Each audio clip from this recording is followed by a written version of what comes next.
Assalamualaikum warahmatullahi wabarakatuh. Salam sejahtera buat kita semua. Salam Om Swastiastu, Namo Buddhaya, salam kebajikan. Balik lagi channel YouTube Afif Safi, pakar bola mengomentari sepak bola dengan kesedihan karena kita sangat sedih. Indonesia kalah, ya sudah berjuang mati-matian sampai 90 menit babak kedua, tapi hasil tidak berpihak kepada timnas Indonesia. Indonesia kalah 2-0 berhadapan dengan Uzbekistan yang selama ini memang rekornya belum kebobolan, bahkan sampai semifinal. Apa yang terjadi, Bung Dirman? Ya, pertama untuk fans, gimana nih untuk fans? Ada pesan-pesan nggak? Untuk fans, kita jangan patah semangat meskipun kita bersedih. Tetap terus masih ada kesempatan tim Indonesia untuk ke Olimpiade. Kita masih nunggu Irak lawan Jepang. Nanti kalau kalah masih ada penyisihan lagi. Masih ada penyisihan. Pokoknya tetap lagi. semangat. Tetap semangatnya fans kita. Oke deh. Dan yang paling menyebalkan adalah ketika gol kita dianulir. Padahal momen itu bisa jadi momen kalau bisa menang atau kalau kebobolan lagi imbang, kita tahan sampai penalti. Sampai penalti. Ya, kalau bisa syukur-syukur bisa cetak gol lagi. Bisa Tapi cetak gol lagi. Rasa mental kita itu ketika gol dianulir, ya gol Ferrari dianulir, itu terasa kayak lebih nyesek dari kebobolan tuh, Bung Dirman. Lebih nyesek dari kebobolan, iya, karena kebanggaan itu? Kita sudah terobsesi dengan gol yang satu, kemudian dianulir, dia ketumbang semuanya, jadi lemes mentalnya, ketepukul. Iya. Mendingan batuk. Batuk udah aja. Akan tetapi parnya itu kok kayak kurang komplit loh. Ini kita bahas parnya. Ada kamera, sisi kamera itu ngambilnya dari mana? Kalau dari sini kan kelihatan kaki. Angle-nya satu doang tuh Angle-nya satu doang mestinya harus ada lagi yang dari sebelah sana. Dan garisnya. Garis lo sinarnya ada, serot begitu. Jadi betul-betul gitu loh. Itu. Wah, ini. Ada mungkin sisi sini ya kelihatan kakinya sini. Kalau sisi ini pantatnya ini kan gitu. Makanya harus ada garisnya. Betul nggak? Itu yang kecewa kita kan.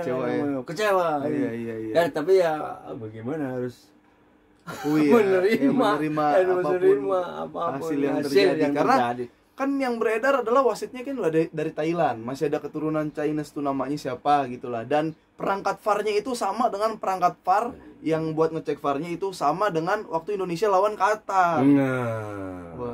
Patut dipertanyakan nggak tuh? Patut dipertanyakan, jelas. Thailand iri kali, Indonesia jago ya. Makanya Asia kan Indonesia sendiri yang masuk kan gitu. Jadi nggak mau deh Indonesia. Nggak mau Indonesia. Kelihatan lah dari pelanggaran setiap tabrakan yang kena Indonesia. Indonesia kena. Iya. Uzbekistan senggol doang yang geledak. Geledaknya ke dalam lagi. Kuning. Arhan makan nggak ditiup. Kagak ditiup. Giliran itu. Oh maka, aduh wah. Kacau ini ya. Ya sudah memang. Ya. Nggak tahu ada yang lain. Kita kalau pandang cara kita itu memang agak wasit kurang ajar juga ya kan. Miring tuh. Parnya juga kurang komplit ya kan. Memang segi kualitas ya kita akui bahwa Uzbekistan di atas full kita, ya? Di atas kita mengurung. Dari babak pertama, dari awal sampai babak kedua. Itu dia. Tapi secara ball position nih, penguasaan bola itu si Uzbekistan tuh 60 lebih. Kita dapat 30-an. Itu kan kayak bukti kalau dia tuh dominan dan bisa cetak gol. Ya kan? Tapi kalau dilihat memang gol-gol pertama tuh kayak kesalahan dari Rizky Ridho yang kurang maju atau kurang mundur nge-cover pemain dari Uzbekistan tuh. Walaupun dia selama penampilan luar biasa. Kesalahan sedikit tuh yang Bung Dirman bilang kan. Jangan sampai ada kesalahan, blunder, kita akan menjadikan keuntungan lawan. Itu dia. Terus satu detik bola itu adalah keuntungan. Kerugian besar kalaupun kita membuat kesalahan. Nah, itu dia. Tapi yang bikin nyesek juga pas mau gol kedua ya. Kita mau udah kena kartu merah, terus langsung gol. Ntar dulu ngapa ya? Itu kan kartu merah, tendangan bebas langsung gol. Dipukulin udah minta ampun kayak masih dipukulin ya. Masih dipukul, udah minta ampun, masih digenjot pukul-pukul, udahlah habis juga. Nah, kalau kita lihat kan ini shoot on target dari Uzbekistan memang banyak. Sementara di Indonesia shoot ada memang dari, cuman yang on target ke arah gawang tuh 0. Nah, jadi apa nih kekurangan dari timnas Indonesia? Memang kurang itu tadi ya. Transisi. Serangan-serangan akan menjadi tumpul sehingga nggak ada peluang-peluang buat nembak nggak ada. Karena Uzbekistan sendiri di belakang cukup kokoh. Nah. Kemudian tidak enggak kayak waktu permain dengan Korea Selatan, put and putnya kaki dari ke kaki ini cukup lumayan ini. Makan dan makan.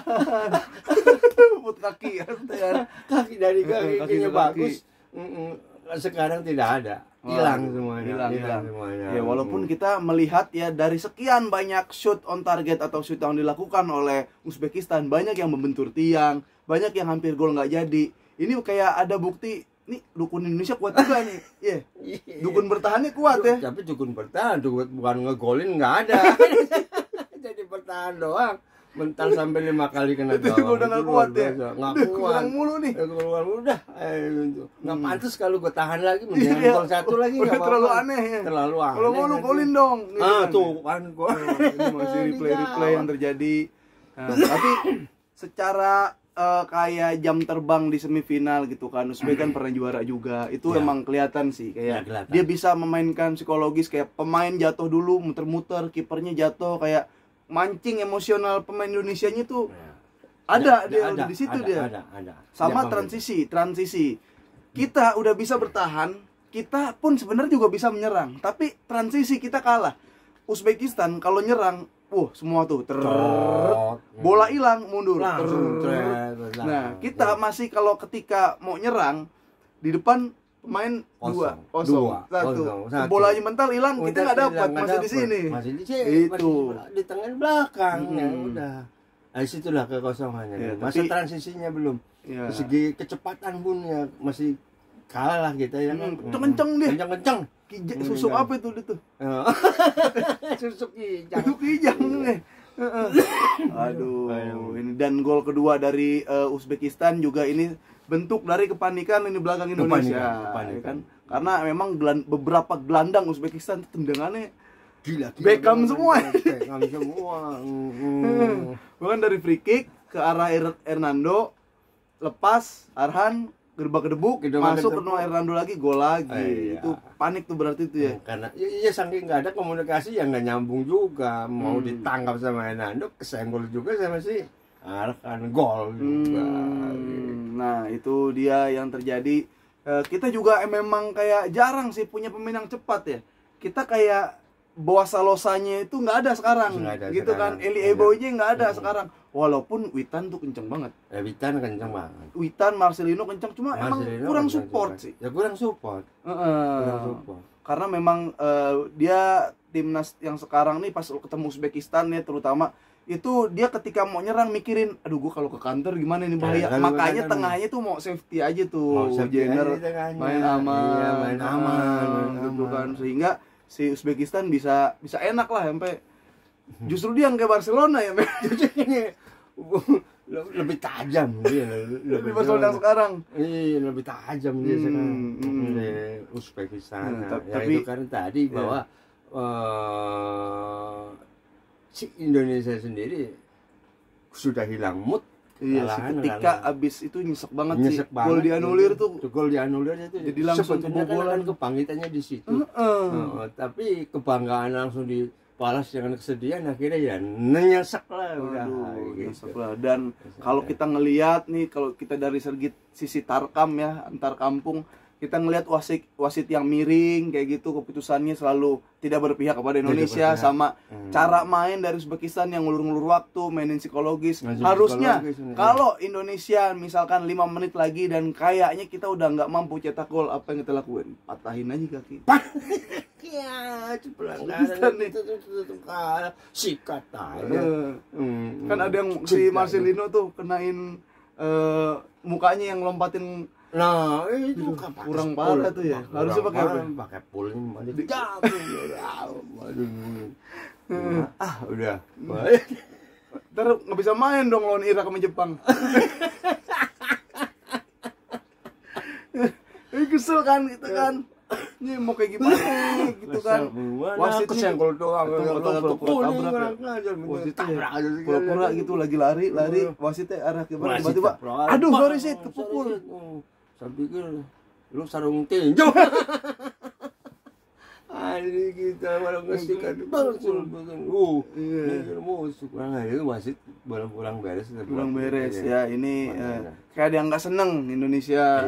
Iya, tapi sejauh ini gimana kinerja STY, kinerja para pemain Indonesia ini kan bilang rekor juga sampai semifinal AFC gitu kan U23, gimana ngelihatnya ini? Dan sementara ini pemain masih di bawah U23 kan, under 23. Berarti kita bakal ngeliat timnas yang mainnya seperti itu kalau masih Sintayong. Gimana itu? Ya masih bagus ya, cukup luar biasa. Kita juga masih tetap mengacungkan jempol kepada anak-anak kita Indonesia, tim kita juga pelatih Sintayong.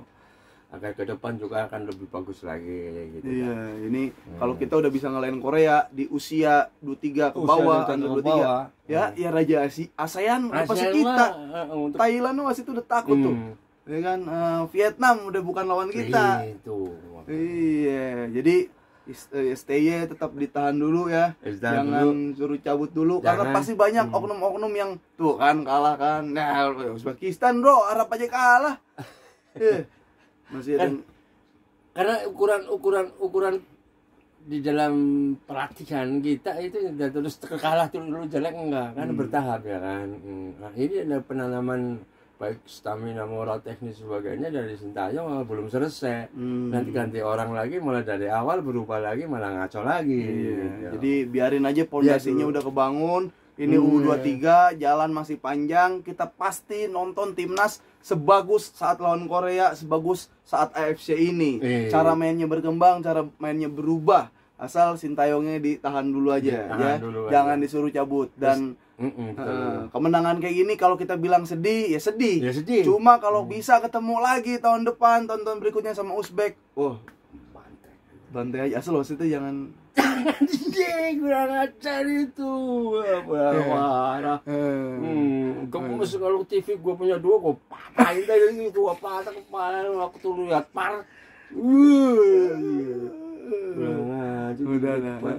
Udah setengah 12 daripada Bung Nirman makin emosi ini sama wasit dan sama kejadian-kejadian aneh. Kita ketemu lagi di Pakar Bola berikutnya mengomentari sepak bola dengan kebahagiaan. Oke.